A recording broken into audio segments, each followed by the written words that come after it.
शहबाज गिल साहब हमारे साथ मौजूद हैं, ज़रा उनसे बात करते हैं। शहबाज साहब, हुकूमत की बड़ी कामयाबी है कि आज ये तमाम बिल ईवीएम के इस्तेमाल के हवाले से मंजूर कर लिए गए हैं, क्या कहेंगे आप? मैं अल्लाह का लाख बार शुक्र अदा करूंगा और उसके बाद अपने लीडर इमरान खान का शुक्रिया अदा करूंगा, क्योंकि मैं एक ओवरसीज पाकिस्तानी होने के नाते आज उनका मशकूर हूं कि उन्होंने ओवरसीज पाकिस्तान को इज्जत दी जो बाकी सारी पार्टियां उनको उनसे महरूम करना चाहती थी।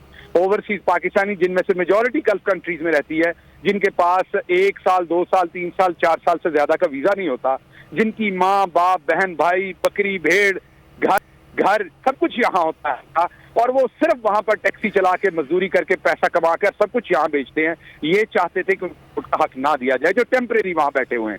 आज इमरान खान ने उस ओवरसीज पाकिस्तानी का हाथ पकड़ के उसका हाथ बुलंद कर दिया है, आज उसकी इज्जत बुलंद कर दी है। उस पर मैं इमरान खान का शुक्रिया अदा करता हूँ। इसलिए शुक्रिया अदा करता हूँ कि बहुत मुश्किल थी, बड़े मुश्किल हालात में वो डटे रहे और ये बिल पास करवाया। उसके साथ साथ पाकिस्तान में जो भी इलेक्शन 1988 के बाद हुआ, आप देख लीजिए 88, 90, 93, 97, 2002, 2008, 2013, 2018 सब इलेक्शन में कहा गया कि धांधली हुई है। उसकी वजह क्या थी? डबल ठप्पे मारे जाते थे, बैंक गायब किए जाते थे। हमने 4 हल्के खुलवाए आपके सामने, उन चारों में बेज़ाब्तियां निकली थी।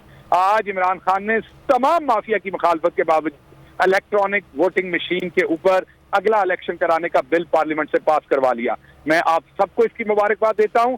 जिस दिन नवाज शरीफ नाहल हुए थे, एक वो बहुत बड़ा दिन था पाकिस्तान की तारीख का, और दूसरा बड़ा दिन आज का है जिस दिन ये वोटिंग मशीन पे भी आया और ओवरसीज पाकिस्तानियों को भी वोट का हक मिला। आपका बहुत शुक्रिया। डॉक्टर साहब, एक चीज जो शहबाज गिल साहब जो है वो अपनी बात करके उन्होंने फोन बंद कर दिया है।